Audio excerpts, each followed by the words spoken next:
Let's talk about solo leveling. Hey, it's a manhwa. Okay, it's not a manga. I think there's an anime. I haven't watched the anime. I read the manhwa legally.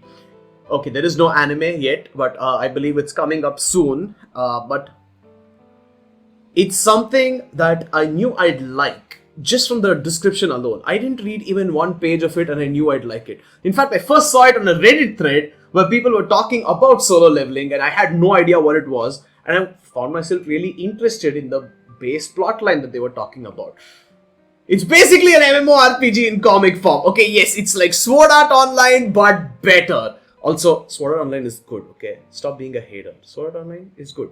Spoiler alert, by the way, because I usually forget to say it each time. So we follow a weak little guy who goes to a dungeon with a party. The dungeon is rated at a C. But what happens is, it turns out there's a separate dungeon inside, which is S. Actually, you know what? Had how many ever S's you want, it's stronger. It's basically stronger than what you can think of. The party gets decimated, but a few guys manage to escape because the protagonist and a few others offer themselves up as sacrifices, and in the end, obviously, only the protagonist is left behind and he's about to die. Bada bing, bada boom! He gets a sudden pop-up that asks him if he wants to accept a quest, and he accepts and he is reborn and he starts leveling up.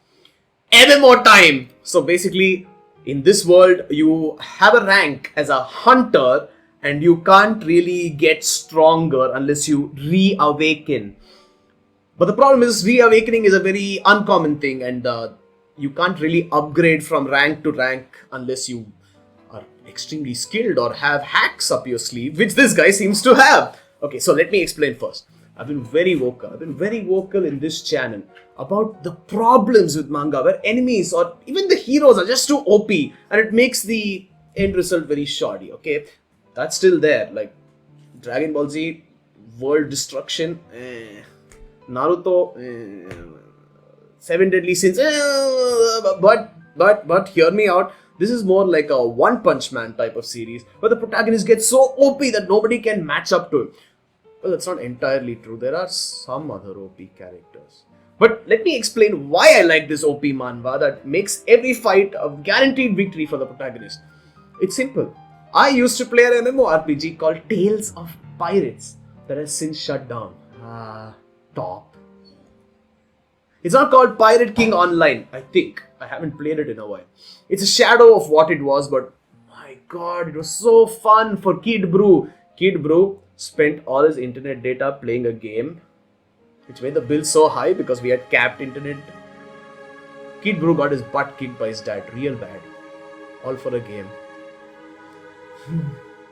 But yeah, the game is basically a grind. You know how MMOs go. You basically start out weak as all hell and need to complete the most basic task. Deliver this letter to the man on the other side of town.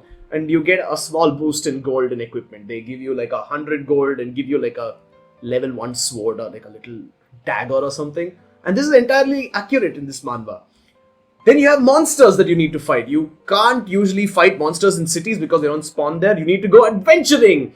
At first, 10 XP, okay, that's not even be too much. 2 XP, 5 XP is a lot. You get a couple of levels and you need to go to a higher tier. You need to keep getting more XP. You need to fight stronger monsters. Want more XP or drops? Well, more monsters, or you can go to special dungeons just for you. Or in Tales of Pirates, you could actually get an item that forms a monster when you use it. That is extremely weak. It's extremely weak when it attacks you, but it has very strong defense, so it takes you a lot of time, but it gives you like 30x the XP. See, it's fun! You can also participate in events where you can do tasks repeatedly to get massive amounts of XP. It was actually there every weekend and you could get, I think, 70,000 XP each time you completed a round of 7 tasks. Pretty cool! All in all, it's like watching the story of an MMO character. And he's the only player there, okay? He's the only player. There's nobody else. Everybody else seems to be an NPC. And it's crazy how actually sound it is. Look at it, right? The characters get so strong that no NPC or no monster in the game can even be a problem. The game it just makes so much sense. All these guys in these games are kitted out with the fanciest kits. They have fully maxed out skills. They take on caves and dungeons and everything under the sun alone. And then they join guilds and then they battle against each other. And then they participate in high level events with their high level friends. And that's normal plebs never do. Okay, I got a little excited. But I also know that I sound like I'm enjoying the series because I was a high level player in an MMO. Huh? I was level 100. No, level 200. I wasn't stuck at level 30. I was strong. Okay, but those are my opinions for solo leveling. Go check it out and let me know what you think. I would love to discuss it with you guys. I would love to hear your opinions about it. Unless you don't like Sword Art Online, then you might not like this. I haven't asked Sid to read this at all. But also the drawings are pretty cool. It's all colored and it looks very, very nice. See, so cool! Also spoiler, by the way. If you like this video, you can check out our video from last week about Kaiji. Yes, gambling apocalypse Kaiji and how he messes up. That's a game which you can't afford to mess up in. Unlike MMO. By the way, Pirate King Online, check it out. Sponsor us, Pirate King Online. Thank you very much. That's it for this episode. Like, share, follow, and we'll be back next week with more opinions. Thank you. Any other points you'd like to add?